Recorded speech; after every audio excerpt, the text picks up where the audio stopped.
Hi നമസ്കാരം. ഇന്ന് ഞാൻ എൻ്റെ വീഡിയോയിൽ പറയാൻ പോകുന്നത് ടിറ്റി ഫാമിലിയെ കുറിച്ചിട്ടാണ്. അവരുടെ കുറച്ച് കാര്യങ്ങൾ പറയണമെന്ന് തോന്നി, അതുകൊണ്ടാണ് വന്ന് പറഞ്ഞിട്ടുണ്ടായിരുന്നത്. അപ്പം എന്താണെന്ന് വെച്ചാൽ ഇപ്പോൾ കുഞ്ഞ് മരിച്ചിട്ട് ഒരു 3-4 ദിവസമേ ആകത്തുള്ളൂ. അതിനിടയിൽ അവർ തന്നെ 3 വീഡിയോസ് എന്തോ അപ്ലോഡ് ചെയ്തിട്ടുണ്ട്. അപ്പോൾ സാധാരണ ഇവരൊരു ഫാമിലി വ്ളോഗറാണ്, അതുകൊണ്ട് അവരിങ്ങനെ വീഡിയോസ് അപ്ലോഡ് ചെയ്യും. ഇവർക്കിപ്പോൾ കുറച്ച് നേരത്തേക്ക് അപ്ലോഡ് ചെയ്തില്ലെങ്കിലും കുഴപ്പമില്ല, ഇവർക്കുള്ള റവന്യൂ കുറയാൻ പോകുന്നില്ല, ഇവരുടെ സബ്സ്ക്രൈബർ നഷ്ടപ്പെടാൻ പോകുന്നില്ല, ഒന്നും ചെയ്യാൻ പോകുന്നില്ല. പക്ഷേ ഇവർ അതിനൊന്നും നിൽക്കുന്നില്ല. പകരം ഇയാളുടെ വരുമാന മാർഗ്ഗമാണല്ലോ യൂട്യൂബ്, അതുകൊണ്ട് അയാൾ ഇങ്ങനെ വീഡിയോസ് ഇട്ടുകൊണ്ടിരിക്കുകയാണേ. അപ്പം കാണുന്ന എല്ലാവർക്കും ഇത് ഒരുപോലെ ഇഷ്ടപ്പെടണമെന്നില്ല. കാരണം ഡെലിവറി ആവുന്ന ആ ഒരു സമയത്തും ഡെലിവറിക്ക് എന്തോ ക്രിട്ടിക്കൽ സ്റ്റേജ് ഉണ്ടെന്നൊക്കെ പറയുന്ന ഡോക്ടർ എന്തോ വിളിപ്പിച്ചെന്ന് പറഞ്ഞിട്ട് ഷെമിയെ ഉള്ളിലിരുത്തിയിട്ട് ആൾ പുറത്ത് കാറിൽ വന്നിട്ട് വീഡിയോസ് എടുക്കാനുണ്ടായിരുന്നു. ആ ഒരു വീഡിയോയ്ക്ക് തന്നെ ഭയങ്കരമായിട്ടുള്ള കമൻറ്റ് തന്നെയാണ് ഉണ്ടായിരുന്നത്. അതും ആ വീഡിയോയ്ക്ക് അങ്ങനെ മോശം കമൻറ്റ് വരാനും കാരണമുണ്ട്. എന്തെന്ന് വെച്ചാൽ അതിൽ എല്ലാം നെഗറ്റീവായിട്ടാണ് പറയുന്നത്. നമുക്ക് മനസ്സിനകത്ത് ഒരു പ്രാർത്ഥന ഉണ്ടെങ്കിൽ അത് കിട്ടും, അത് ദൈവം നമ്മുടെ കൂടെ നിൽക്കും എന്നാണ്. അല്ലാണ്ട് മറ്റുള്ളവർ നമുക്ക് വേണ്ടി പ്രാർത്ഥിച്ചിട്ട് ഒന്നും നേടാൻ പോകില്ല. ഇപ്പം ഇയാൾ പറയുന്നത് എല്ലാം നെഗറ്റീവായിട്ടാണ് പറയുന്നത്. അതായത് അയ്യോ അങ്ങനെയാണ്, ഇതിങ്ങനെ സംഭവിക്കും എന്നൊക്കെ സ്വയം ഇങ്ങനെ പറഞ്ഞുകൊണ്ടിരിക്കുകയാണ്. ഈ ഡെലിവറി ആയ സമയത്തും ഷെമിയുടെ കുഞ്ഞ് മരിക്കേണ്ടായി. അപ്പോൾ അത് ഭയങ്കരമായിട്ടൊരു വിഷമിക്കുന്ന രീതിയിൽ തന്നെയാണിത്. നമുക്കത് ഒരാൾക്ക് അക്സെപ്റ്റ് ചെയ്യാൻ പറ്റാത്തൊരു കാര്യം തന്നെയാണ്. നമ്മുടെ കുഞ്ഞാണ്, അപ്പോൾ നമുക്കത് പ്രാർത്ഥിക്കണം. നമ്മുടെ കുഞ്ഞ് കയ്യിൽ ഒരു കുഴപ്പമെങ്കിൽ ഇല്ലാണ്ട് കിട്ടാൻ വേണ്ടിയിട്ട് നമ്മൾ പ്രാർത്ഥിക്കണം. ആ ഒരു സമയത്ത് പോലും ഇയാൾക്ക് ഇടാണ്ടിരിക്കാൻ പറ്റില്ല. അങ്ങനത്തെ ഒരു മാനസികാവസ്ഥയിൽ അയാൾ എത്തിക്കഴിഞ്ഞിരിക്കുകയാണ്. ഒരു വീഡിയോ ഇട്ടിട്ടുണ്ടായിരുന്നു, മെയിൻ ലേബർ റൂമിൽ പോയപ്പോഴത്തേക്ക് എല്ലാവരും കുഞ്ഞുങ്ങളെ കയ്യിൽ മേടിക്കുന്ന കണ്ടപ്പോഴത്തേക്ക് എൻ്റെ കുഞ്ഞിനെ മയ്യത്ത് മേടിക്കുക. അത് ഭയങ്കര സങ്കടമുള്ള കാര്യം തന്നെയാണ്. ഒരിക്കലും അങ്ങനെ പറയാൻ പറ്റില്ല, സങ്കടമില്ല എന്നാണ്. ഭയങ്കരമായിട്ട് ഈ ലോകത്തുള്ള എല്ലാ ആൾക്കാർക്കും കുഞ്ഞുങ്ങളെന്ന് വെച്ചാൽ ജീവൻ തന്നെയാണ്. അതിൽ കുറച്ച് ആൾക്കാർ മാത്രമാണ് ഈ കുഞ്ഞുങ്ങളോട് ക്രൂരതയായിട്ട് പെരുമാറുന്ന ആൾക്കാർ. അപ്പോൾ ഇതല്ല കാര്യം. കുറച്ചൊക്കെ ഒരു നമുക്കുള്ള കാര്യങ്ങൾ പ്രൈവസി ആയിട്ട് വെക്കാൻ നോക്കണം.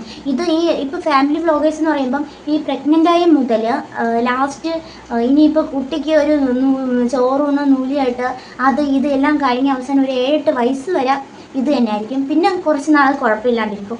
ഷെമി എന്ന് പറയുന്ന ആൾക്ക് 2 മക്കളുള്ളതാണ്, നേരത്തെ കൂട്ടി. അതിലൊരാൾ കല്യാണം കഴിഞ്ഞ് പോയെന്ന് തോന്നുന്നു, ഒരാൾ +2 എന്തോ പഠിക്കുമെന്നാണ് അറിഞ്ഞത്. അപ്പം ഇവരിപ്പോൾ ഇങ്ങനെയൊക്കെ കാണിക്കുമ്പോഴത്തേക്ക് അവർക്കും കുറച്ച് നാണക്കേടൊക്കെയുള്ള ഈ ഏജിൽ പ്രസവിക്കാൻ പറ്റുമോ എന്നൊക്കെ. പ്രസവിക്കുന്നവരും ഉണ്ട്. ഇപ്പോൾ 60 വയസ്സിൽ പ്രസവിക്കുന്നവരും 70 വയസ്സിൽ പ്രസവിക്കുന്ന ആൾക്കാരും റെക്കോർഡ് നേടിയവരും ഉണ്ട്. ആരോഗ്യവും അങ്ങനെയൊക്കെ നോക്കിയിട്ടാണ് ഓരോരുത്തരുടെ ഇത്. പിന്നെ ദൈവത്തിൻ്റെ കയ്യിലും കുറച്ചുണ്ട് എന്നും പറഞ്ഞിട്ട് ഇനിയും കണ്ടന്റ് ഉണ്ടാക്കാൻ വേണ്ടിയിട്ട് ദൈവത്തിൻ്റെ കയ്യിലാണ്, ദൈവം തരുന്നതാണെന്ന് പറഞ്ഞിട്ട് ഇനി അവരുടെ ജീവൻ കൂടി നഷ്ടപ്പെടുത്താനുള്ള പരിപാടിയാണ് ഇപ്പോൾ ഈ ഷെഫി എന്ന് പറയുന്ന ആൾ കാണിച്ചുകൊണ്ടിരിക്കുന്നത്. അതൊരിക്കലും നല്ലതായിട്ടുള്ള കാര്യമില്ല. സ്വന്തം ജീവിതത്തിലുള്ള കുറേ കാര്യങ്ങൾ പ്രൈവസിയാക്കി വെക്കേണ്ട കാര്യങ്ങളെല്ലാം കൂടി ഇങ്ങനെ ലോകം മുഴുക്കി അറിയിച്ചെന്നാൽ കുറച്ച് റീച്ച് കിട്ടി പിന്നെ അവർ വൈറലായിക്കൊണ്ടിരിക്കാൻ വേണ്ടിയിട്ടുള്ള പദ്ധതി മാത്രമാണ് ഇത് കാണുന്നത്. ഇതൊക്കെ വളരെ മോശമുള്ള കാര്യമാണ്. കാരണം കുറേ വീഡിയോസിലും എന്തൊക്കെയോ ഈ പ്രഗ്നൻസി ആവുന്ന ടൈമിൽ എന്തൊക്കെയോ ഫുഡൊക്കെ കഴിക്കണം, ഇതിപ്പോൾ എല്ലാവർക്കും അറിയുന്നുള്ള കാര്യങ്ങൾ തന്നെയാണ്. അത് കുറേ പേരുണ്ട് ഇങ്ങനെ വീഡിയോസിലൂടെ കാണിക്കാം. പിന്നെ അത് കഴിക്കാൻ തോന്നി, ഇങ്ങനെ കഴിക്കാൻ തോന്നിയൊക്കെ എന്ന് പറഞ്ഞാൽ എന്തൊക്കെയോ കാണിക്കേണ്ട കുറേ ആൾക്കാരൊക്കെ ഉണ്ട്. അപ്പം മറ്റുള്ള ആൾക്കാർ വിചാരിക്കും ഇങ്ങനെ പ്രസവിച്ചാൽ അപ്പം നമുക്കൊന്ന് ശ്രമിച്ചു നോക്കാം എന്ന് വിചാരിക്കും. എന്തെങ്കിലും സംഭവിച്ചാൽ അവർ പറയും വീഡിയോയിൽ കണ്ടിട്ട് അവർ പ്രഗ്നൻ്റ് ആയിട്ടോ പിന്നെ എന്താ നമുക്കും ആയിക്കൂടാ എന്നുള്ള രീതിയിലാണ്. അതുകൊണ്ട് അങ്ങനെയൊന്നും ആരും തെറ്റിദ്ധരിക്കരുത്. അപ്പം ഇങ്ങനെയുള്ള കുറേ കാര്യങ്ങൾ നമുക്കുള്ള പ്രൈവസി നമ്മുടെ ഇതിൽ തന്നെ വച്ചേക്കുക. ഇങ്ങനെ പബ്ലിക്കായിട്ട് ഇങ്ങനെ കാണിക്കാണ്ടിരിക്കുക. കുറച്ചെങ്കിലും നിന്നെ പ്രഗ്നൻ്റ് ആവുന്നുണ്ടെങ്കിൽ ഒരു 6-7 മാസം വരെ മിണ്ടാണ്ടിരിക്കുക. അത് കഴിഞ്ഞിട്ട് നിങ്ങൾ പുറത്തു പറയും. ഇതിപ്പോൾ തുടങ്ങിയ സമയം മുതൽ ഈ ഷെഫിയുടെ കാര്യത്തിലാണെങ്കിലും ഷിമിയുടെ കാര്യത്തിലാണ് തുടക്കം മുതൽ തന്നെയാണ് ഈ ഒരു മീഡിയാസിൽ വന്നിട്ട് കുറേ കാര്യങ്ങൾ ഇങ്ങനെ പറയുണ്ടായി. അതൊക്കെ ഭയങ്കര മോശമുള്ള കാര്യങ്ങളാണ് സത്യം പറഞ്ഞാൽ. അതും അങ്ങനെ ഒരു ഏജ് വരെ എടുത്ത് പറയണ്ട, അങ്ങനെയൊന്നും പറയേണ്ട കാര്യമില്ല. കാരണം ദൈവം തരുന്നതായിരിക്കാം, പക്ഷെ അതൊരു നമ്മുടെ മാനസികാവസ്ഥയെല്ലാം കൂടി നോക്കിയിട്ടാണ്. ഇപ്പോൾ പ്രായത്തിലല്ല, നമുക്ക് ഏജ് കൂടിയെന്നും പറഞ്ഞിട്ട് അങ്ങനെയല്ല. ഏജ് കൂടിയ ആൾക്കാർ ഒരുപാട് പേര് പ്രസവിക്കണമെന്നുണ്ട്. അതിലല്ല, നമ്മുടെ ഒരു മനസ്സും നമ്മുടെ ആ മനോധൈര്യം അങ്ങനെയൊക്കെയാണ് ഓരോ കാര്യങ്ങളും. പിന്നെ ചിലത് ദൈവത്തിൻ്റെ കയ്യിലിരിക്കും.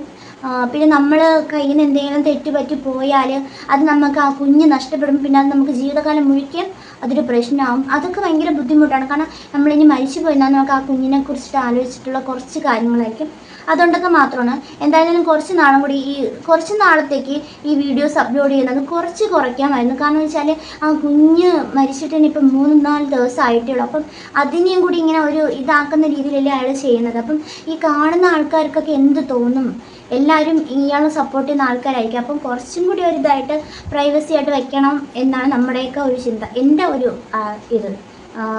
പ്രൈവസി ആയിട്ട് വെക്കുക.